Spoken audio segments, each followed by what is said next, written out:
Pardes is a word that is derived from a number of different words across the Middle East and into Italy. We're familiar with the idea of paradise in the UK, but of course it's paradiso. And then in Farsi, there's the Pardesu, the enclosed garden, which in a way is what I'm sort of imagining the warehouse as, this hortus conclusus, if you like. The work takes its inspiration from research that I undertook in Scottish growing cultures and structures. Most of the structures in Scotland are light-seeking structures. They're structures that have been developed over the centuries in order to bring light to a plant to grow it. So I'm really interested in the pragmatic, the practical desire and need to grow something in order to survive, but I'm also interested in the kind of human the metaphysical element to that as well, the idea that we all need light in order to grow and thrive.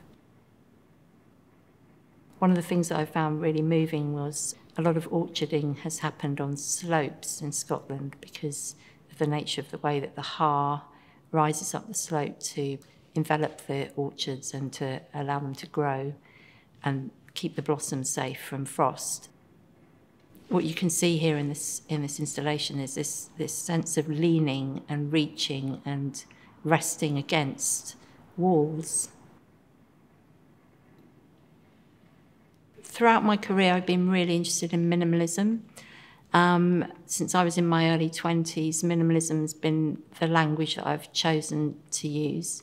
I was part of a group of artists back in the 90s, mainly queer artists, women artists, artists of colour, who were really interested in how minimalism could be a place for us. There was something about, this is a space for you.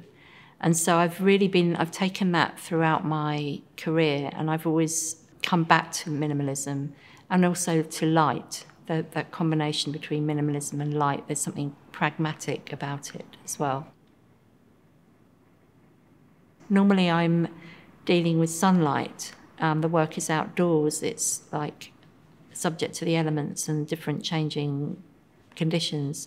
But here there is more of an element of control. And there's something beautiful about the way the Perspex uses available light. So whatever light there is, this material just sucks it up and then pushes it to the edge. So this structure here is very much inspired by Californian light and space movement and those kind of alternative minimalisms which were very much connected to the landscape. So I think that's something that's been very important with this work. There is that connection with landscape, space for the viewer, creating space for exchange and gathering.